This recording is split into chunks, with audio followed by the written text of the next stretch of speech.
নমস্কার বন্ধুরা, তোমরা সবাই কেমন আছো? আমি চলে আসলাম মাঠে, আর আমাদের মাঠে রোয়া হবে। সেই জন্য বাবা বাঁধের ধারে ধারে কোদাল দিয়ে ধিতা ছাড়ছে। এই মাটিগুলো আমি এখন ওপরে উঠিয়ে দিচ্ছি। আর বন্ধুরা, মাঠটা দেখো, আগে প্রচুর ঘাস হয়েছিল, সেই জন্য বাবা পুরো মাঠটা হাল করে দিয়েছে। হাল করে দেওয়ার জন্য ঘাসটাও অনেকটা কমে গেছে, আর মাটিটা অনেক নরম হয়ে গেছে। ধান রোয়ার আগে এইভাবে আমাদের বাঁধের ধারে ধারে ঘাসগুলো পরিষ্কার করে সুন্দর করে ধিতা ছাটিয়ে দেওয়া হয়। আর এরকম করে চাষবাস করলে খুব সুন্দর হয়, আর ঘাসগুলো পরিষ্কার করে দিলে ধান গাছগুলো খুব সুন্দর থাকে আর দেখতেও খুব সুন্দর লাগে। সেই জন্য বন্ধুরা, আমরা এই মাটিগুলো উঠে ঘাসগুলো পরিষ্কার করে দিচ্ছি। আর একদিনে তো পরিষ্কার করা সম্ভব না, সেই জন্য প্রত্যেক দিন আসি, একটু একটু করে কাজ করি, আবার বাড়িতে গিয়ে রান্না করতে হয়। আর বন্ধুরা, এইভাবে আমাদের চাষবাস করা হয়, আর কিছুদিনের মধ্যে আমাদের ধান রোয়া হবে। বন্ধুরা, আমরা তিনজন কাজ করতে এসেছি, আমি, বাবা, তোমাদের দাদা ভাই। বাবা এখানে মাটিগুলো কেটে রেখে দিয়েছে, তো এই মাটিগুলো আমি সব উপরে উঠিয়ে দিচ্ছি, আর বাবা ওপারে কোদাল দিয়ে ঘাসগুলো পরিষ্কার করে মাটি কাটছে। আর কিছুটা মাটি ওঠানোর পর তারপরে আমি বাড়ি থেকে রান্না বান্না করতে যাব।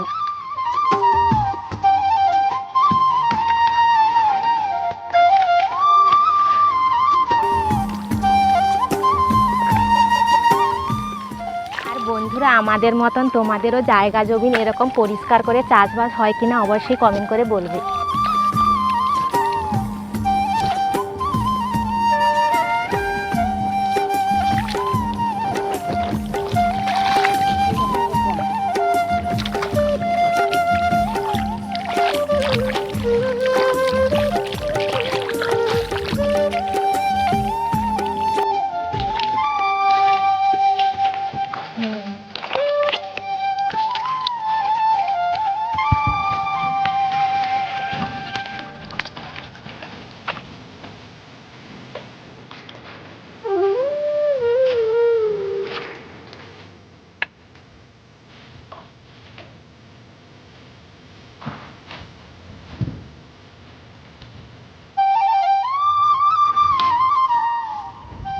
আর বন্ধুরা, আমি কিছুটা মাটি তুলেছি, আরও বাদ বাকি মাটি আছে, সেগুলো তোমাদের দাদাভাই উঠিয়ে দেবে।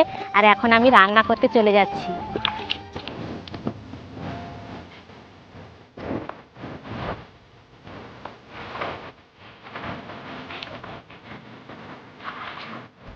বন্ধুরা, মাঠ থেকে আসার পর আমি রান্না বসিয়ে দিয়েছি। তো ভাত হাঁড়িটা বসিয়ে দিয়েছিলাম, ভাত হাঁড়ি ফুট চলে এসেছে। আর দেখো, এখানে বাবা আজকের বাজার গিয়েছিল, পাঙ্গাস ট্যাংরা মাছ আর মুড়ো নিয়ে এসেছে, মোট 800 মতন হয়েছে। তো এই পাঙ্গাস ট্যাংরাটা আমি এখন লবণ মাখিয়ে দেবো। আর বন্ধুরা, আজকে দুপুরে রান্না করব পাঙ্গাস ট্যাংরা ঝোল আর কমলি শাকের ভাজা।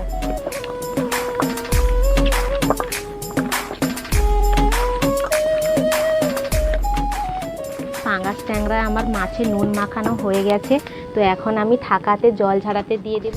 আর পাঙ্গাস ট্যাংরা মাছে আমি আদা রসুন দিয়ে রান্না করব, তাই আদা রসুনটা ছাড়িয়ে নেব।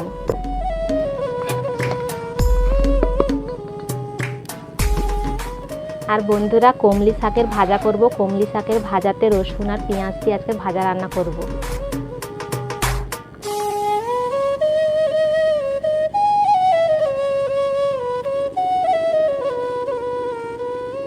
পাঙ্গাস ট্যাংরা মাছে আদা রসুন দিয়ে আর আলু দিয়ে রান্না করলে খেতে খুব সুন্দর লাগে, সেই জন্য আমি আদা রসুনটা আগে ছাড়িয়ে নিচ্ছি।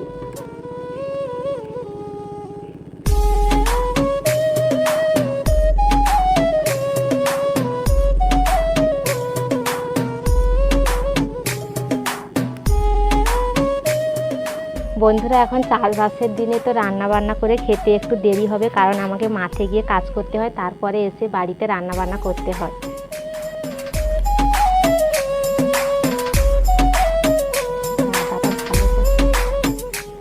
বন্ধুরা, আমি ইউটিউবে প্রথম পেমেন্ট পেয়েছি, তো সেই ভিডিওটা আপলোড করেছি। তোমরা যারা যারা এখনও পর্যন্ত ফার্স্ট পেমেন্টের ভিডিওটা দেখোনি, তো ওই ভিডিওটা এই ভিডিও ডেসক্রিপশানে লিঙ্ক দিয়ে আছে, তোমরা গিয়ে দেখে আসো। আশা করি তোমাদের খুব ভালো লাগবে।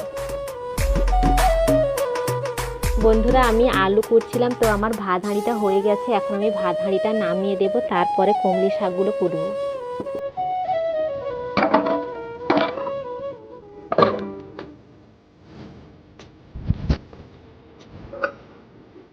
আর এখন আমি ভাত হাঁড়িটা ভালো করে মুছে নিচ্ছি।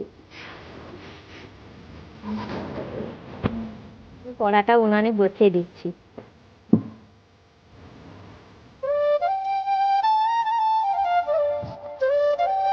আর এখন আমি মাছটা সামলাবো বলে ঢাকা থেকে থালাতে নিয়ে নিচ্ছি।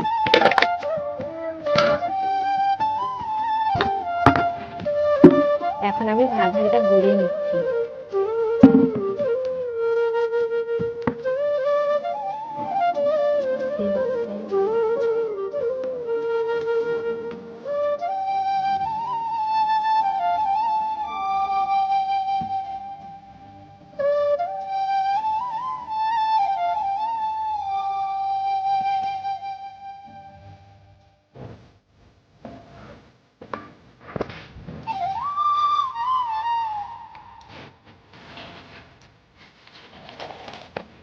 বন্ধুরা, পাঙাশ ট্যাংরা মাছটা আমি সামলাবো বলে আগে তো লবণ মাখিয়ে দিয়েছিলাম, এখন হলুদ মাখানো হয়ে গেছে।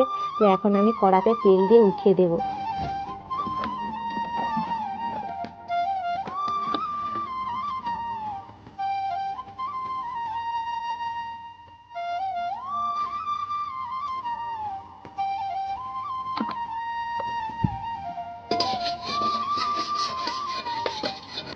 আর বন্ধুরা, এখন মাছটা সামলানোর জন্য কড়াতে উঠিয়ে দিয়েছি। তো মাছ সামলানো হলে আমি ঝোল রান্না করব, তারপরে একেবারে দেখা হচ্ছে খাওয়া দাওয়ার ভিডিওতে।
বন্ধুরা, দুপুরে রান্না বান্না করে খেতে চলে আসলাম। আর আজকে দুপুরে রান্না করেছি শাক ভাজার মাছের ঝাল।